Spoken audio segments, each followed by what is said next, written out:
Hello, podcast listeners. This is your host with the most. We're going to talk about shaking up the nonprofit world, especially when it comes to fundraising. So if you're somebody who likes to fundraise, if you're somebody who has an active committee, if you're someone who is even thinking about just giving to an organization, this episode of JJ Meets World, it's for you. And by the way, if you'd like to help support our podcast, visit jjmeetsworld.com where you can donate to our Patreon, pick up some killer swag at our merch shop, or click the link to Apple Podcast and give us a 5-star review. 1, 2, 3, 4. J.J. Gordon, sort of like that Indiana Jones, in that he's always sniffing out his next adventure. Yes, he is! He's always interviewing guests so he can have them on his show and they can talk about pop culture, arts, and leisure. J.J. has his flag unfurled and he likes his french fries curled, and he's fun and then he twirled as he goes to meet the world. He will march into the rain even if his ankle sprained. Take a peek inside his brain. This podcast is called J.J. Meets World. On this JJ Meets World, I want to talk about fundraising and how uninspired some fundraising is, but I understand that we have to continue to do it. So let me start by saying this. I go to a lot of fundraisers. And they go from everything that you'd imagine, like a spaghetti feed to a gala. And what I have found is they are almost all the same. There's very little difference when you go from genre to genre to genre of what these fundraisers are. And they are raising an immense amount of money. But here's my challenge. If you run a nonprofit, shake it up a little, man. Try something different. These are the things that bother me the most about fundraising. Number one, when I give an amount of money that might not be significant to an organization, like let's say I give $25, right? So I'm somewhere and they've got a free will donation and I give $25 and somehow they get a hold of my mailing address. And over the next course of the year, I receive 10 things in the mail. Well, now you have essentially pissed away a chunk of the money that I gave you trying to get more money out of me. Right. Shouldn't there be a threshold that you're looking at? Like, hey, listen, this person gave us $150. It's worth mailing something to them. Oh, and by the way, not mass mailing them. Our organization is going to have 3 nights where people come in and we're going to handwrite letters saying, hey, thank you so much for supporting our efforts to protect the endangered guinea pigs of Algeria. And we thought you might be interested because coming up, we've got a special thing where we want to send someone to Algeria who's going to, have a coat for guinea pigs. But make it a little more personalized in that way. I can't imagine, and this doesn't work for national organizations, but if you're a local organization, I find it hard to believe that you don't have that much time. Now, resources might be different, and I understand that. Yeah, that's something that, like at Theater B, after Giving Hearts Day, which is like the biggest fundraiser for that Theater B participates in, they always like the following or that weekend or whatever, the Theater B and like other volunteers will just get together and like have coffee and breakfast together, and everyone will be given like a stack of names and cards, and then each person is like writes a personal handwritten note thanking that person and saying who it's from and saying something along the lines of like, your donation is helping us do XYZ, Yes. or whatever, right? Like following up with it, and it's clearly, written by a human being. It doesn't need to be fancy. It's just a small token saying, hey, you've helped real people today, and real people are grateful about that. Yes, 110%.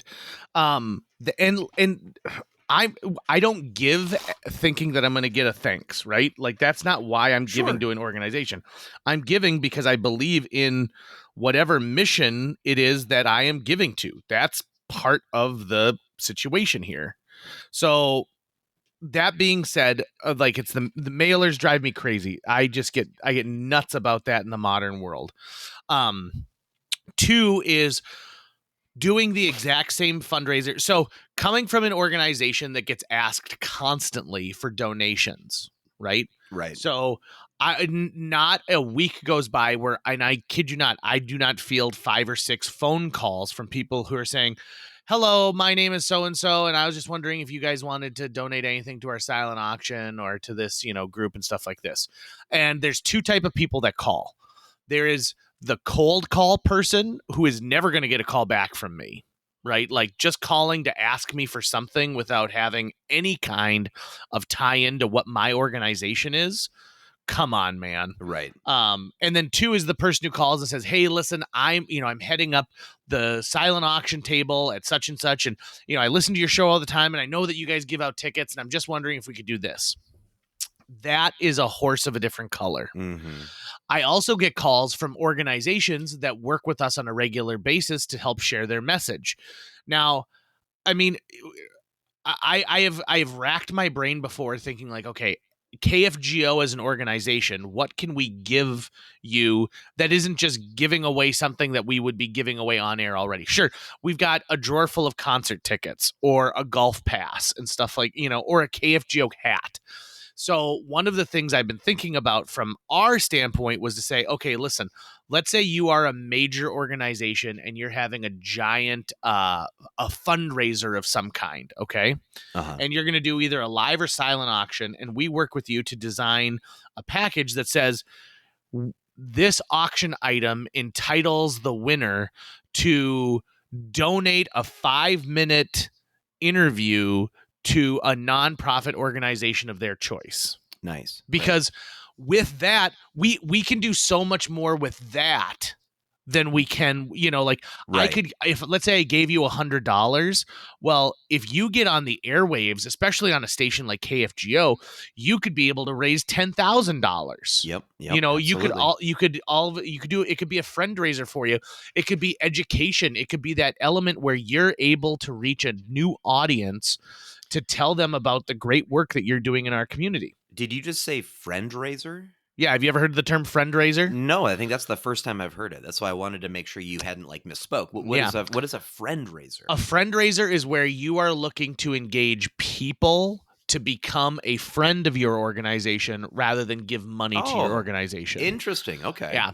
And this is a really powerful one because let's face it, the more people who are out there as,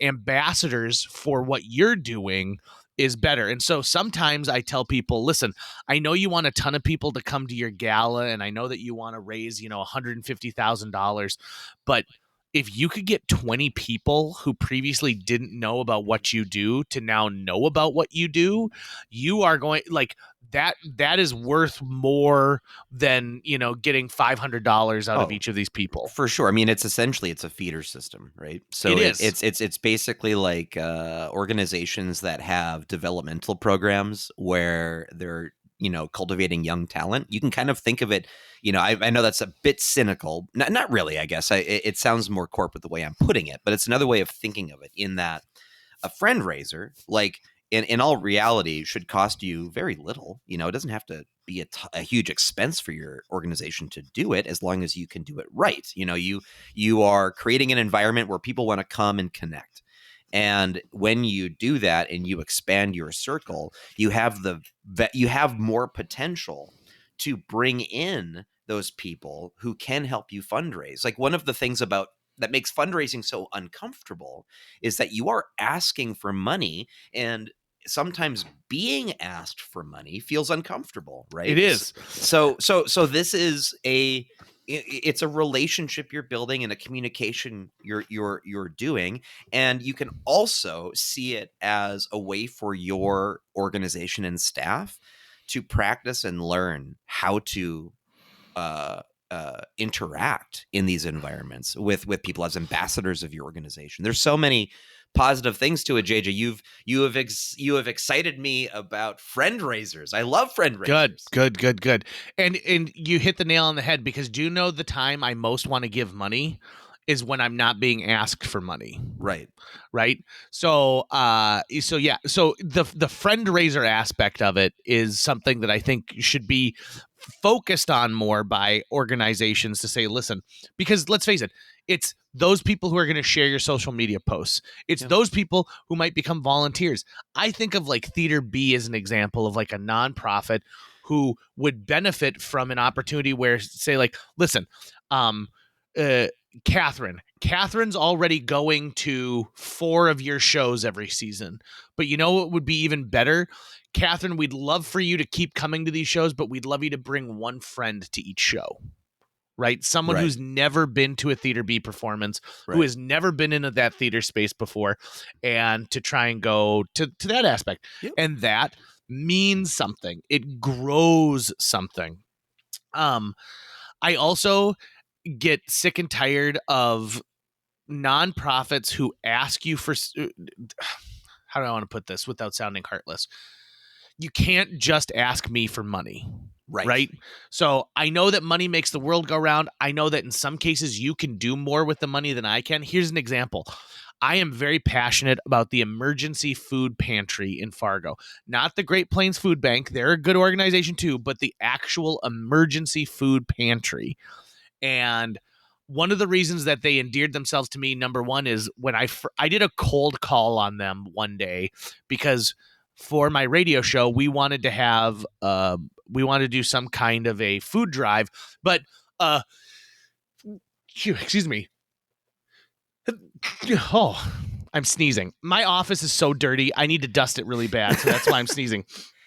But we wanted to do a food drive that seemed interesting, so we came up with this idea for a back-to-school food drive where it was just peanut butter. We were just asking people to bring in peanut butter. I remember that. Yeah, that's right. Yeah. So when we got to the emergency food pantry, and again we cold called where we came in and we wanted to talk to the executive director, and the person who is like at their front desk said, well, hold on, she's actually in the warehouse right now packing boxes. And immediately I said, okay, here's somebody who's doing the boots on the ground work, right? Yep. Now, that could mean that they're understaffed for whatever reason, or it could mean that she understands that, like, it's, sure, she's got emails that she has to get back to, and I'm sure she's really great about that, but she also understands if I have an hour today, I should go down to where the actual work is being done. And I've been to some major organizations. Like I've been to a couple organizations that work within a hospital system who tell me that they haven't been into the hospital itself for months. That's wild. Right? It is. And so when we went there, one of the things that they explained to me at the emergency food pantry is that if I can give them cash money, they can actually buy more food with it because of their partner programs than I could if I wanted to donate something. So, for example, let's say I gave them 10 cans of corn. If I had given them the money I spent on 10 cans of corn, they could have bought 20 cans of corn. Interesting. Okay. Good to know. Right? Great to know. And not every organization's like that, but there are some. Now, here's the problem that I see.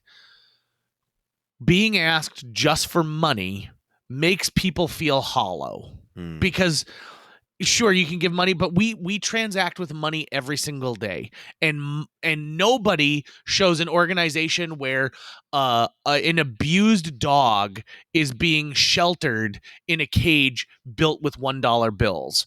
No one is showing anyone feeding someone with nickels and dimes. They're being fed with food. They're being, this pet is being taken care of in a facility that's lined with dog toys and things like that. People love retail therapy. Shopping is something that people love to do for the most part. And so I think you're better off in some cases saying, listen, we need blank right now. We are looking for, I see the Cat's Cradle, the cat organization in Fargo say this all the time. We need 10 pounds of litter donated by 10 people today to be able to cover what we need. We need 50 bags of cat food by the end of the month. And so there's something about people going out, being able to like say, I'm already at Target. I'm going to throw this in my bin as well. And I'm going to get 2 things of dishwashing detergent, and I'm going to drop one of them off at the soup kitchen. Because then when you see these things, when you see the actual imagery that is being put out by these organizations trying to get you to, continue to interact with their organization, you're going to see things and you're going to think like, oh, I was a part of that, right? Like I was Right. I was Right. I was a piece of that thing. um I also think too, you need to equate volunteer hours to dollars. So, Yep. as an example, if you said, okay, listen, what's the minimum wage in the country?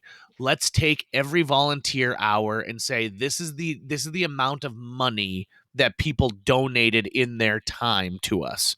And we know that the minimum wage is not a living minimum wage. So if you come up with something like last year we had $500,000 worth of, volunteer hours donated to us, and you go like at 7.45 an hour, oh my god, like they had a lot of volunteer hours last year. Right.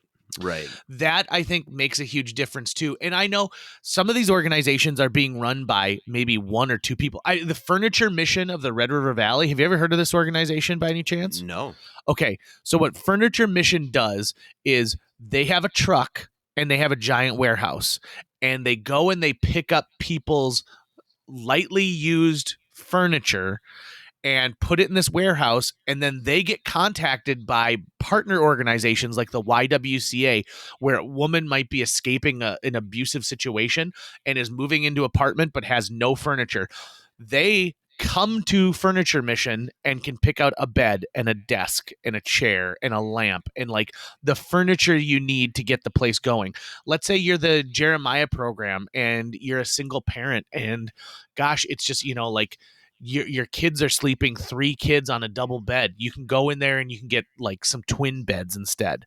And they come and pick up furniture from you. Like you don't have to just get it out there. And so they do a huge, huge push right before cleanup week to say, listen, if you have a piece of furniture that is worthwhile, it's not all like torn up and it doesn't have stuff scratched all over it.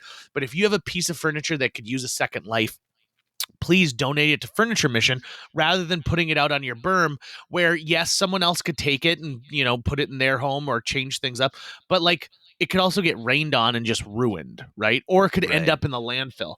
And so Furniture Mission, while it has a bunch of volunteers and helps a lot of different agencies, they accepted an award at a banquet I was at recently for Youth Works, talking about how runaway teens who like kids who turn 18 and then are allowed to live on their own.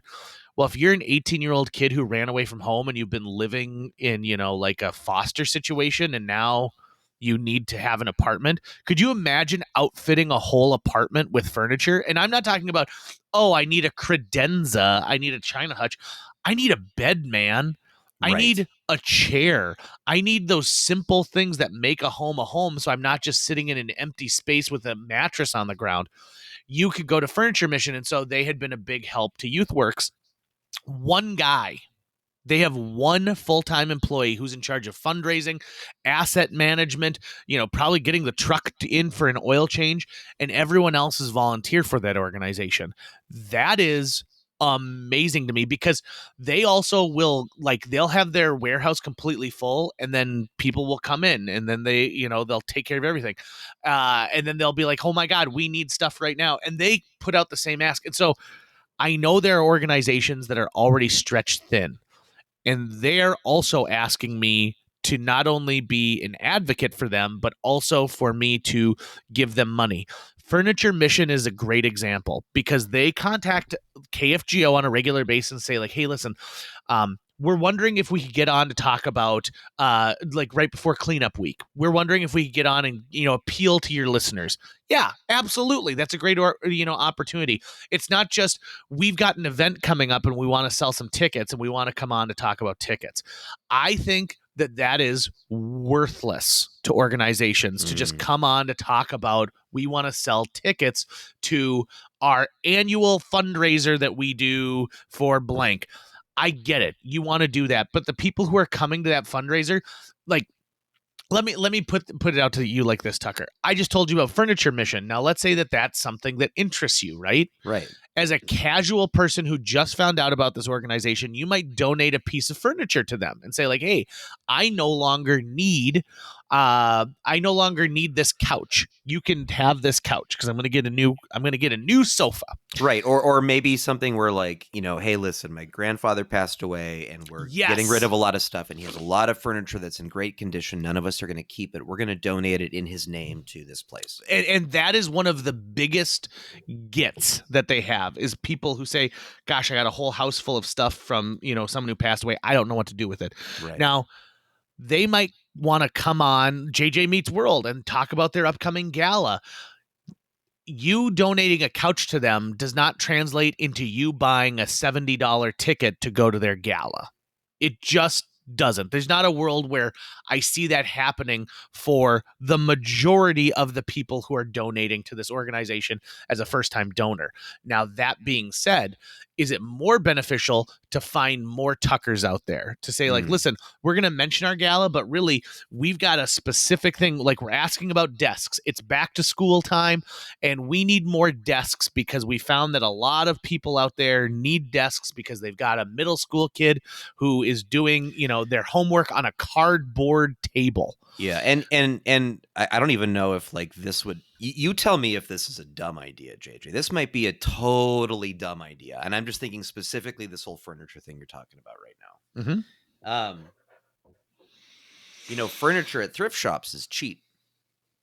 So if you're like, hey, I don't have any furniture of my own to donate, but you need some stuff, I'm going to go to that thrift shop over there and I'm going to buy 4 of their desks. They need the money, so I'm going to buy them from them, and I'm going to come over here and I'm going to give them to you guys. And so now I've just supported one nonprofit over here with my dollars, and then I took it across the street and I gave those goods that I don't need, and I donated them to this place that needs donations. I think that like that's something that's great. And you will you've now found a way to support this organization in an interesting manner. That's something that you could organize a campaign around. Yes. Right. Like let's we call it a weekend, right? Like we say, hey, this weekend, everyone, or we plan it a month ahead of time and we message it around. Listen, this is going to be a huge day of giving, and here's how we're all going to do it. We're going to go and we're going to buy, anyone who wants to volunteer, here's the plan. We're going to go and we're going to buy as much furniture from the local thrift stores as we can. And then we're going to go and we're going to donate it to this place or whatever, right? It's like something like that where you organize a bunch of people to do it in a certain amount of time. Because that's at least something that you could communicate somewhat simply and get someone kind of and have an event around it, right? Or something, right? Yes. Like you could focus attention in a certain way around that interesting novel message. Yes. And that to me is it's the proof in the pudding. It's exactly what you need to make this thing sing in a way that is different. And like, look at this. Just right there, we've talked about something that costs this organization $0, but has the opportunity to friend raise, right? As a big part of it. Make it a challenge. Call the high schools and be like, hey, listen, would your DECA program be interested in competing to see who can find, the most furniture, or who, which kids can lift the most chairs into the back of a truck, right? Like, find something there where people get involved in a way that, isn't necessarily monetarily, because they will translate into it. So what I'm getting at with this in this particular spot is like, you just gotta change the way you think about what you do. And I tell you, to me, you go to one major banquet gala, you've been to them all. They are rarely any different from one to another.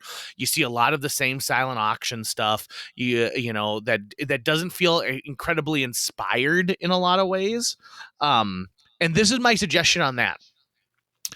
Do create things that are experiences. So, for example, people might walk into a grocery store and say, hey, listen, would you be interested in donating anything to our silent auction? They're like, okay, well, we'll give you a $20 gift card. Okay, so now you've got a $20 gift card. Are you going to put that on the silent auction box, stand and say, okay, we hope that someone will pay at least $20 for this. Maybe they'll pay more. What about something that is totally and completely different. Like talking to that, grocery store and say like, hey, listen, we're going to organize grocery delivery for a year. And this person will win grocery delivery for a year. Or how about this? You are going to place a bid to buy groceries for 2 families, right? And so essentially the value of that is like $400. And so the grocery store is going to give you some kind of a deal so that your $400 can actually feed 5 families, whatever it happens to be. But find something that people can't do on their own. Like I can go and buy a gift card at a grocery store and then drop it off at the emergency food pantry. Right. I can't figure out a way to have groceries delivered. I can't find a way to have 20 turkeys delivered to people who are on free and reduced lunch programs in Fargo Public Schools so that they can have a Thanksgiving meal. Yeah. So find a way to let me do that. And God, everyone does a heads and tails game, and I hate them. I think that they're so uninspired, and there's nothing fun about a heads and tails game. Have you've played heads and tails at some event? I assume. I think so. Yeah. Okay, but let's just if you haven't, just describe it for the audience. So everyone stands up. Everyone who buys into it, because it's a 50-50. So whatever 50% of, like, let's say it takes $10 to get into this, $5 goes to the organization, $5 goes in the pot. Oh. Everyone chooses who participated by buying in. You put your hands on your head or you put your hands on your butt. Someone flips a coin. If it's tails, anyone who has their hands on their butt gets to move on to the next round. And so it's a great way to get like 400 people to do the same thing. And then you whittle it down and whittle it down and whittle it down until you're up to your last 7 or 8. And then you bring them all up on stage and you do that and you keep flipping a coin. First of all, flipping a coin in front of a ballroom full of people is the most anxiety I feel in my modern life. I hate it so much so that I have purchased a large coin, like a really large coin. So I'm not flipping a small coin and it goes up and then you slam it down and then you put it on your hand. And then you've got to have a secondary person there because you can't hold a microphone and flip a coin at the same time. And so that other person, like I flip it, put it down, and that other person has to say it. So like Amy Eiler's usually with me and she's like, up, tails. It can take 10 minutes to do heads and tails. Yeah. And if you're out in the first round or you didn't buy to participate in it, there's nothing engaging until I bring people on stage and then you can kind of root for them. Also, people don't want to be on stage. People don't want to be in the middle of like this brouhaha. There's got to be something else other than that gets people excited. There just has to be, right? And I don't know what that is, but now is the time to really like engage and say, like, let's think outside the box. I have recommended this, I kid you not, Tucker, to 20 organizations plus, 20 plus, and no one has bit on it. And I think it would be massive, which is you are trying to raise money for an organization that has anything to do with kids. Okay, whether it's a PTA, like the Red River Children's Advocacy Center, anything that has to do with kids, you throw an elementary school carnival night for adults. Oh yeah, right. God, those were so fun. Yep, and you are playing the same style of games.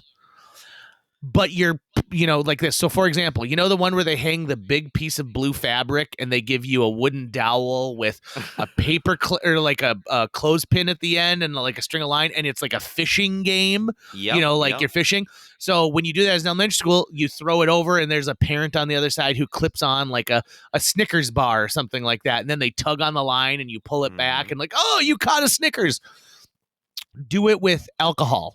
You're going to do it with like little those little like single shots of stuff like that. You do it with gift cards. You do it with all sorts of stuff. And by the way, you gamify this carnival style. So when you come in, you can't go to these booths and just give them $10 to try like that particular game. You have to go and buy tickets. And each game is different ticket values. So, like you'd be like, okay, well, you're going to buy, I'm going to give you $100 and that's going to give you 20 tickets, which is good to play at one of each game here tonight. But you can buy more tickets if you want to continue to win more things. And then make sure you have one big ticket prize that is at these that gets handed out randomly. So at one point, someone in that fishing game pulls back and there's a $2,000 pearl necklace. That's one of the things that you can win, but it's kind of randomly assigned as people go on.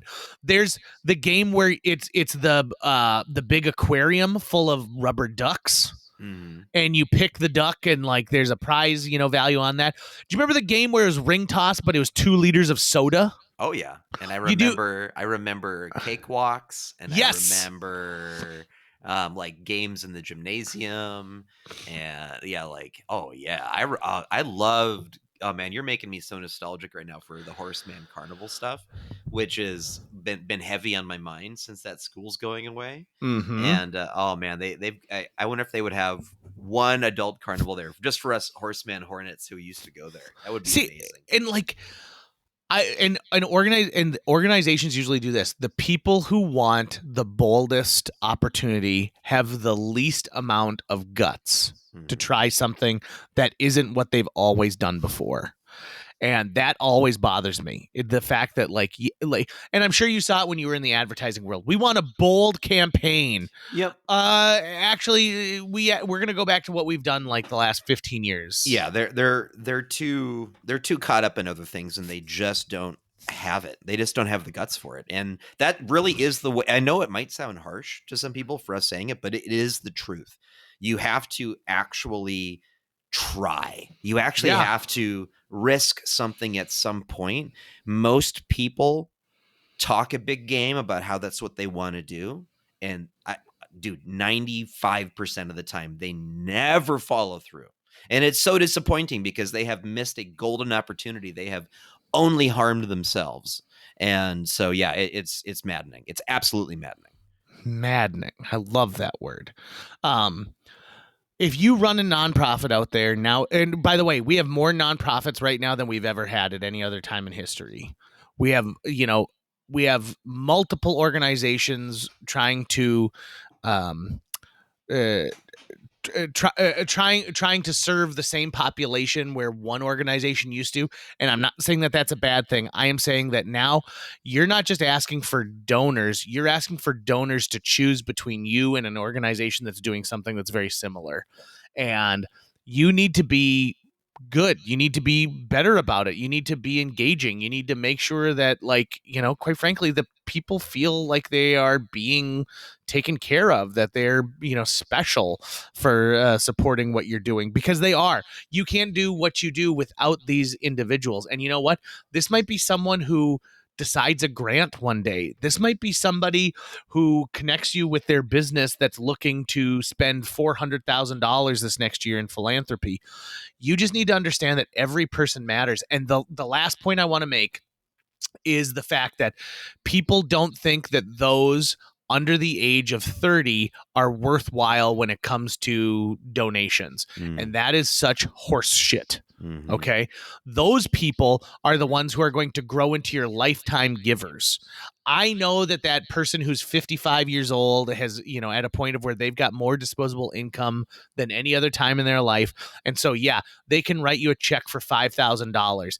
But that person who's 26 might say, listen, I don't really have a lot of money that I can give you right now, but my company might be able to do something, or I'm young enough to tell you how social media works. Like, there is value to every single age, every single donor. You can't say, like, I'm going to pick one and not the other. You need to be throwing the broadest net possible out there to try and engage with them in a fun and interesting way. People, like, when I was doing parking lot bingo, people didn't care that they were winning a plastic tiara. Like, that was fun. It was silly. It was goofy, right? Mm-hmm. All they cared about was they're having an experience, and they knew they were doing good for an organization while getting a great night out. And those things don't need to be mutually exclusive. They can be fun. So I guess what I'm saying is, if you're donating to something today, thank you very much, because the more donations that they can get, the better. Also, could you skip going to Starbucks 2 times this month and then give that money? Like, I also think too, like, people who say, oh, I can't, I don't have the funds right now. Sometimes I'm like, yeah, you do. Yeah, you do. You just are choosing to spend them on other things, which is your choice. It's your choice, but don't pretend like you don't have that opportunity. Tucker, that's it. I'm going to get off my soapbox. My rant is done now. And listen, if you want me to come pick up your desk and donate it to Furniture Mission, I'll be over later. That's going to wrap it up for today's show. If you enjoyed this episode and would like to help us continue to produce new episodes each week, visit jjmeetsworld.com, where you can donate to our Patreon, pick up some swag at the merch shop, or follow our link to Apple Podcasts and leave us a 5-star review. You can also follow us on social media. We're on Facebook, Instagram, Twitter, YouTube, all the sites the cool kids are using these days. JJ Meets World is produced every week by Tucker Lucas. You can find out more about Tucker's work by visiting moonbasemaria.com. If you want to get in touch with your host with the most, check out linebenders.com, where you can find direct contact info for JJ or booking information. I have sat on 3 boards and I have shot it down every single time when someone says, "Dunk tank with JJ in it." I'm done. I'm not doing it anymore.